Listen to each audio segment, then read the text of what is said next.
who wants to start? Members? Councillor Mann. I find myself in a difficult position, Chair.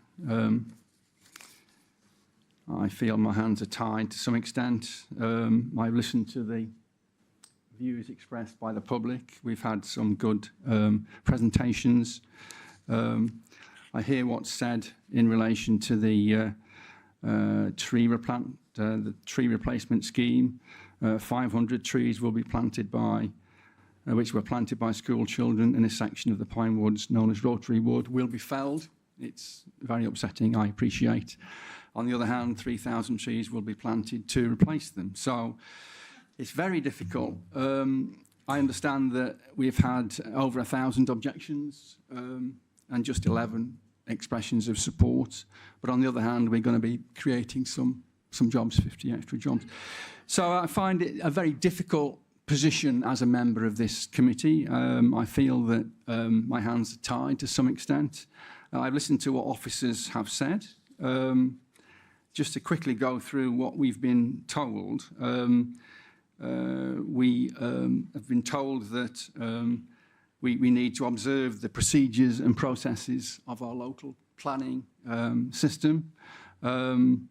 As I say, I think we've been told the scale and layout of the proposed development is compliant with the parameters. I mean, we've raised questions about the size of the extension compared to the original building. We've been told that's acceptable.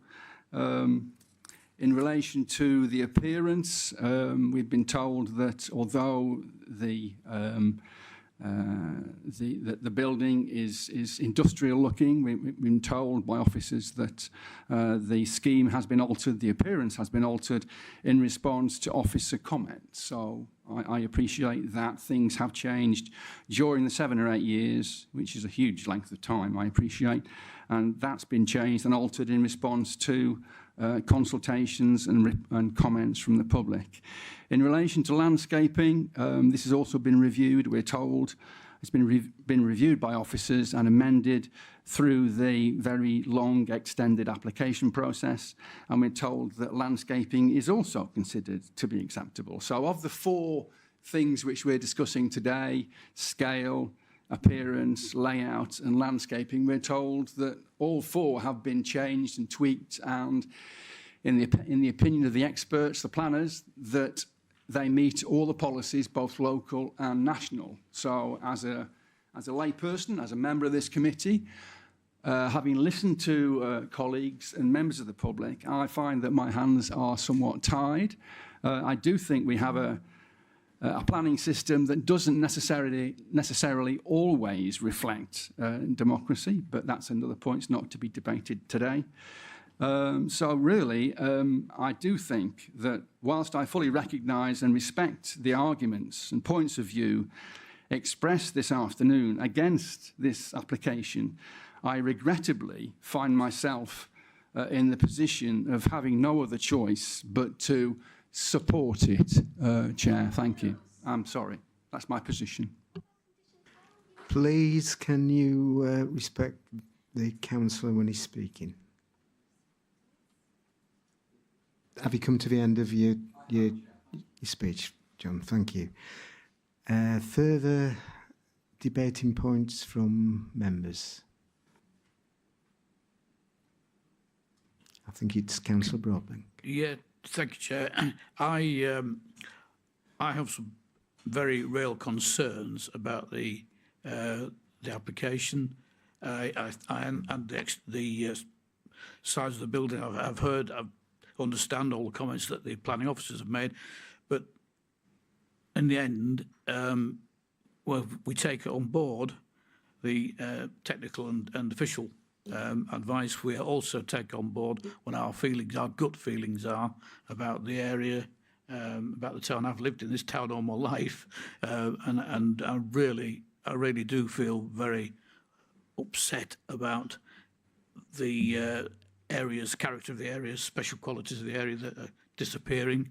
And I think, as a member of the planning committee, I've got to take that into account when I as well as listening to the comments from the officers, I can't, I won't be supporting the, well, in fact, I might recommend something different.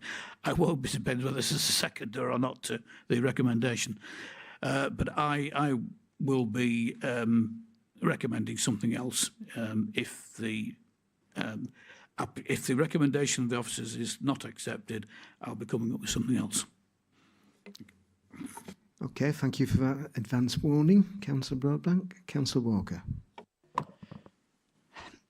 This is a really difficult decision because it's about a planning policy which isn't fit for purpose, as John alludes to, but it's actually a moral vote for me. My 4-year-old niece is very sensible. Her dad plants trees. And she knows that plastic bottles are not a good thing. And I agree with my 4-year-old niece. She's a very sensible little girl. And, you know, she's planting acorns that my granddad, well, her granddad has given to her. So there's a real moral obligation to do the right thing. Councillor Warnecan talked about some of the council's policies, and he's right. This doesn't fit with any of the other council policies about environmental protection that we're trying to do. You know, we even have a policy, and it was one of the first things that we complained to the chief executive, and actually he did something. So there were plastic cups within the council building, and actually we got rid of them. So as a council, we set an example. And that's what we should be doing today. We should be setting an example, not just to the residents of Harrogate, but to the residents in the whole of this country. One of the things for me that I have real trouble with, it's about the biodiversity credits and credentials that we need to do. And that really worries me that we're going to get that wrong because we haven't got all the evidence from the start. And the other point that I'm really concerned about is the legal process that we're going to go through. So a number of people, and independently, I got to a very similar conclusion that condition 12 needs to be discharged properly, and it hasn't. And it's really clear at the bottom of the solicitor's letter that we all got sent, is what it says is conclusion. Any failure to address the points raised in this letter is likely to render the decision legally defective and therefore liable to judicial review. So from a councillor perspective, this is going to cost the council an awful lot of money. And I've got to think about that as well. So there's all those elements. So I cannot support this planning. Thank you.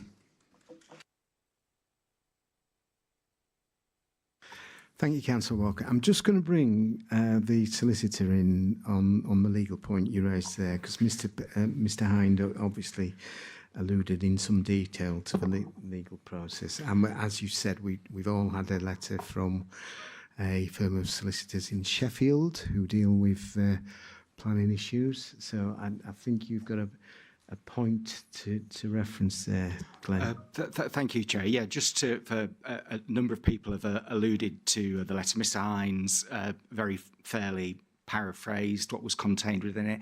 I know that all the members of the committee have received a copy of this letter, which we have responded to. But in summary, the letter made 3 points. One, it said that this application was out of time, that the planning permission had lapsed because it wasn't submitted in time. Secondly, it said if that wasn't the case, or without prejudice to that first point, they said that the argument was submitted that condition 12 hadn't been properly discharged because of the nature of the information that was submitted as required by the application. And thirdly was the point about the Section 106 agreement, saying that the council can't determine, or the committee cannot determine the application in the absence of a Section 106 agreement. I'm discussing it with colleagues, and I disagree with those points, and have written back in terms saying why. I would refer members to paragraph 1033 of the report. The application was submitted in time, and the council's ecologists are satisfied that the information submitted was appropriate and that the condition was appropriately discharged. There have been further discussions around wet woodland and other things. That's a normal iterative process which happens with planning applications. I don't make any point beyond that. So it's simply a matter of me as a council lawyer, other council lawyers and my planning colleagues disagreeing with those points made. The final point regarding Section 106, the law which has been referred to, the Greenfields case, does not obligate a council to have a Section 106 agreement in advance of making a determination on an application. The recommendation before you is very standard in nature. You will have determined applications along these lines on numerous occasions. A planning permission, if approved, if this was approved, the decision notice cannot be issued until that Section 106 agreement is completed. That Section 106 agreement, when it is available, will be published in draft on the council's planning portal, and then published when it's completed. So we note the legal representations that have been made, very sophisticated, comprehensive legal representations, but we don't accept them. My advice to this committee is that the process to date has been sound and that it's open to you to go ahead and determine the application as you see fit. Thank you, Chair. Thank you, Mr. Sharp. I'm conscious that Councillor Lacey has not... Could I ask on just a point of order, first of all, before I make any comments? Because Yep. Councillor Broadbank has indicated that he may have an alternative proposal to the recommendation.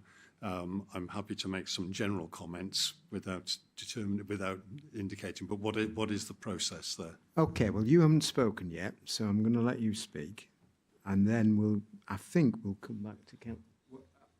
Go on. I'd be interested to know quite exactly what Councillor Broadbank has in mind, because if there is a substantive motion in front of you, and assuming that we get a proposer in a second, and that will be voted on. Now, if there is an alternative proposal, if there is an amendment to the recommendation, then the rule is we take that first. We don't take that after the vote on the substantive motion. Thank you. Okay. And the recommendation before us is that planning permission be granted subject to the conditions listed below and completion of a Section 106 agreement with terms as is detailed in Table 1. Yes, correct. Thank you. Okay, so you know what the we position know where we is. are in the process. Thank you, Chair. And, Would you like to I'll give make us a your few general thoughts? comments then, and then I'll look forward to hearing what Councillor Broadbank has to say. 4 things. First of all, I'm not of the opinion at all that the interests of business and ecology and environmental matters compete. I think that's a false dichotomy. I think there is an opportunity in this context to have a win-win in the sort of popular language. And I think to a degree that interest, that combined interest is being demonstrated. However, point 2, it is clear and regrettable that trust between the parties is lacking. And that is regrettable and makes the achievement of that balanced outcome more difficult. It leads, unfortunately, to my 3rd point, which is that the wrangling of further legal challenge, depending on the outcome of the decision today, could further harm those relationships. And at the end of the day, a business in the town of Harrogate, a valuable business, and the genuine interests that we all have of the environment and residents will continue to be fractious, and that is not something that I would want to facilitate in any way. So that is a consideration in my mind in terms of what decision we make today.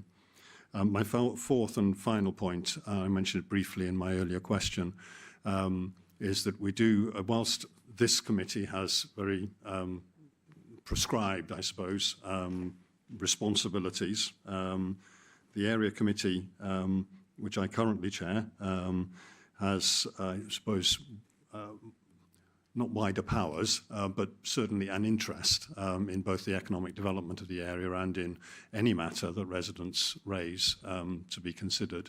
So it's perfectly within, and I can commit myself as current chair of the area committee, to take an ongoing interest, again, whatever the outcome of today's decision is, to ensure that residents and businesses thrive alongside each other, as well as protecting our environment. So those are my general comments, and some of the things that will rule my decision once I know exactly what that decision might consist of. Thank you. Thank you, Peter. Councillor Broadbank, you have us all in suspense. You have a proposal to make, so I'd go to put forward an alternative proposal, which is to refuse the application, which in the committee's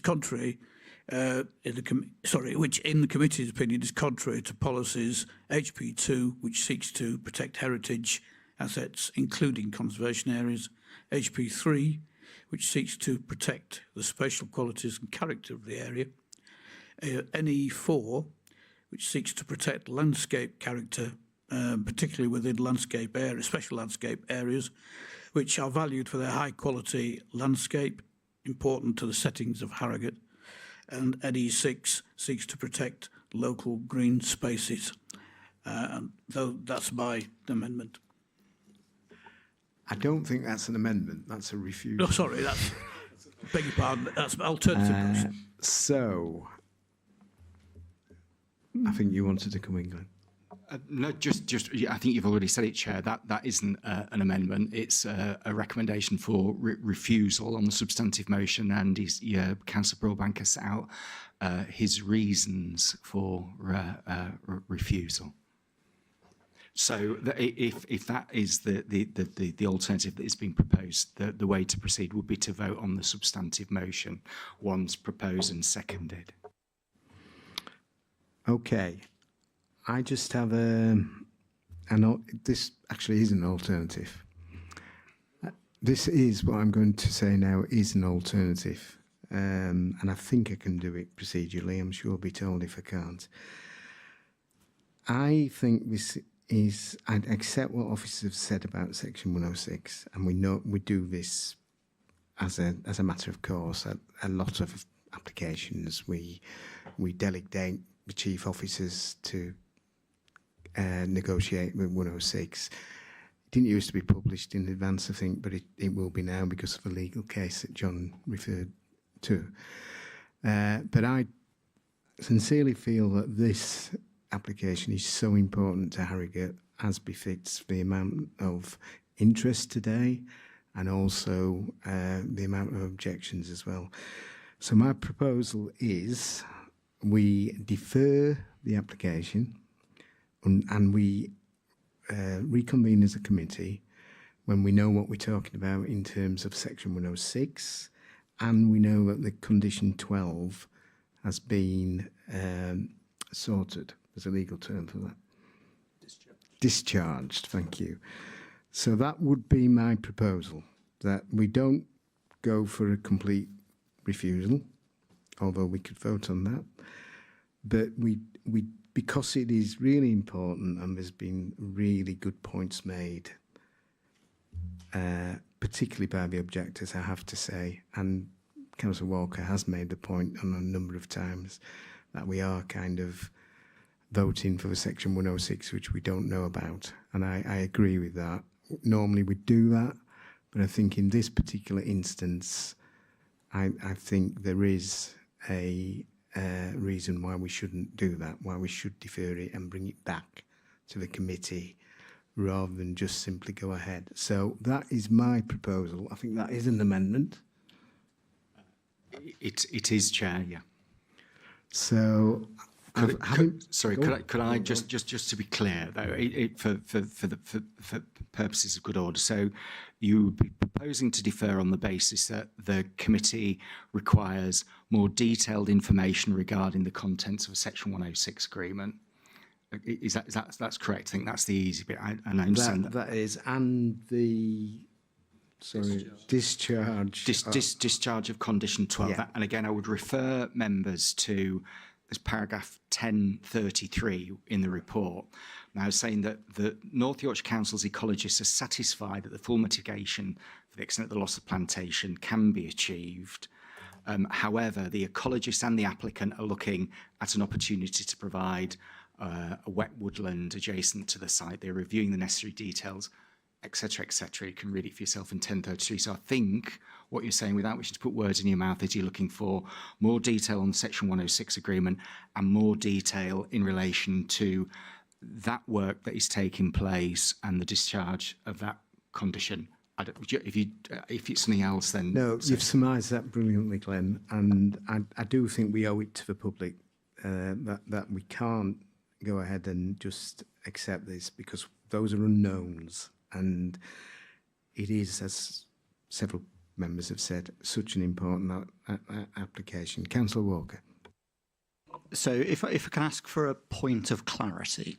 So I could only support that if we could include in the 106 agreement, when we're obviously going to discuss it outside of here and come back, but I could only support that if we could insist that all the current BNG regulations are included in that 106, and we have reports that show clearly how those can be met or they can't, so that it is really robust. And that's the only way I would support that amendment.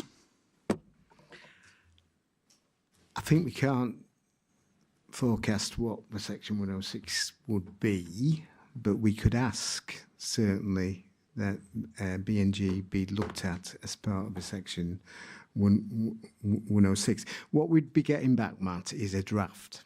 So, you know, it would be up to us as a committee to accept that or not when it came back. And I think we can ask for BNG to be looked at in terms of the legislation. Are you saying no, Mr. Sharp? No, I'm not saying no, Chair. I'm saying that this committee can't ask for whatever it wants to be put into a Section 106 agreement. With respect, it can't, because local planning authorities are fettered by government policy at national level, national planning policy framework, and the law, and the very specific criteria as to what can and can't go into a Section 106 agreement, the tests regarding its necessity, has to be reasonable, related in scale of kind, enforceable, and so forth. So it's important that we make that caveat as to what can go in a Section 106 agreement. Also, in relation to BNG, the inescapable fact is that the application was pre-mandatory BNG. We heard from the representative of the applicants that they are in fact going to provide 10%. So there may be some scope for negotiation there. But I just need to make the point, we can't ask for anything to be in a Section 106 agreement. Sorry, Chair. Okay. Does that clarify, Councillor Walker? No. So if we would put an application in now, my understanding is there are 4 key areas that we could put in the 106. So all I'm asking is that we need those putting into the agreement now. I get we're doing it on a different timeline because it was put in 2017, but all I'm asking is that those 4 conditions that an ordinary, so if we were to start from scratch again and we were to do that and we had to do BNG, my understanding is there's 4 areas that we could put in a 106, and all I'm asking is that those 4 areas are put in the 106 agreement now, so we know exactly what the net gain will be and all those kind of things, and that I think gives us some reassurance. If we can't put those in, then I can't support your amendment, unfortunately, Councillor Aldred. What goes into the, sorry, Chair, the Section 106 agreement also is determined by the subject of the application to which it relates. And this is an application for reserved matters consent relating to appearance, landscaping, layout and scale. Okay, and you've made your point there, Councillor Walker. I suppose I should ask, Councillor Lacey. Just briefly, I'm warming to, but I'm listening also to what the Section 106, and the reason why I'm warming to it is simply the points that I made in terms of creating a space in which relationships can be built and consensus achieved. And if we can squeeze that objective into a formal planning process, then that would be my objective were I to support your proposal. Okay, can I take that as a second? Well, we don't have to do it officially yet, and I know Councillor Walker wants to come back. So can I just get clarity from the officers, please, whether we can include, so there's the 4 key areas that would ordinarily, if there's a submission that was put through now as part of the BNG policy, so my understanding is if a new application came in today, there would be 4 key areas. So point 1 would be to a completed biodiversity metric 4.0 or small site metric. Point 2 would be a baseline habitat map and post-evaluation habitat plan. 3 would be a BNG statement showing at least 10% net gain, and point 4 would be securing the legal mechanism, e.g. the 106 agreement for a 30-year habitat management. If we can put those into your amendment, then I would vote for it, but otherwise I would vote against it. Okay, that's clear, and I don't think we can we? No, for the reasons Glenn's outlined. I mean, you're dealing with a reserved matters application here. It doesn't cover those matters, so they can't go in. And a timing issue, unfortunately, means that you can't retrospectively bring that in. So, unfortunately, we can't do that.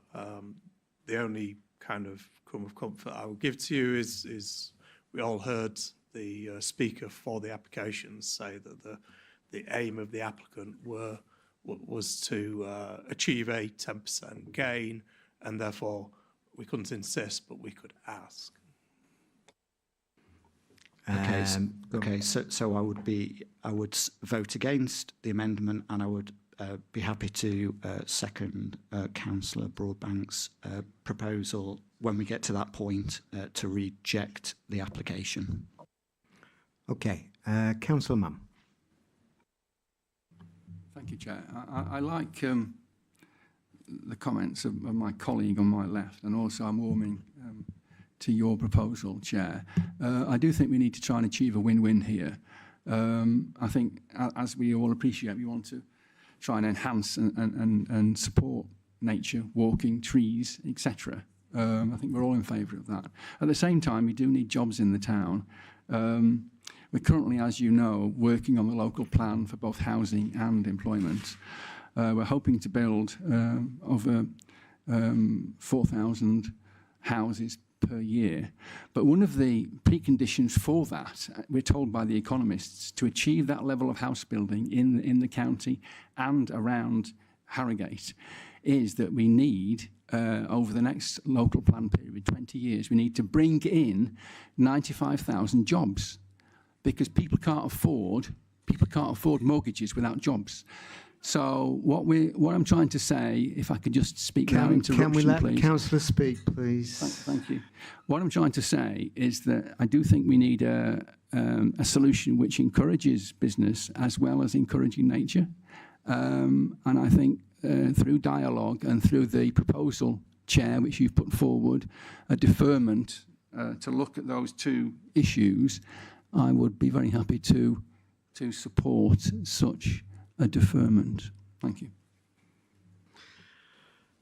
Okay, so I think we have got the proceedings would be we take an amendment first, and I've proposed an amendment. That's correct. And I think I've got a second. Can you confirm the amendment being that this application be deferred, brought back to committee with additional information regarding the content of the Section 106 agreement, and also additional information regarding the discharge of Condition 12? Yeah, that's my understanding of my amendment. Have we got a second? I would second that. Okay, so we have that as an amendment, and we take that before any rejection vote. So all in favour of that amendment, you all know what you're voting for. So that's 3. All those against? and we don't have anybody left to abstain, so that's 3-2. So that is the result of today's It committee. is, Chair, yes. So that the application is deferred for those reasons. We can't answer that today. You can ask us questions after the committee. We're very welcome to take them, but we have reached the end of the proceedings for this afternoon. I'd like to thank all our speakers for being here. I'd like to thank the officers for being here. I'd like to thank the members, because it's a difficult position to be in, but we have moved this forward. Let's just be clear, we're not granting this. We are concerned about the 106. We're concerned about the biodiversity. We're concerned about condition 12. So it hasn't been granted. And it will come back to committee. Most applications go to 106 between the officers and the applicant. We are saying we want it back here. We as councillors want to have a look at this agreement. So it's quite an unusual thing to do. But that's what we've agreed to do, and I think it's important we do that. And when we have that meeting, you guys can all come back, and you can also, everybody can make the same points, but at least we'll have the advantage of knowing what those two special agreements are, and we have the facts in front of us and not just speculation. At Harrogate Town Council, I have a gavel, but I don't. AOB. Any other business? No. So I declare this meeting closed. Thank you, everybody, for your time.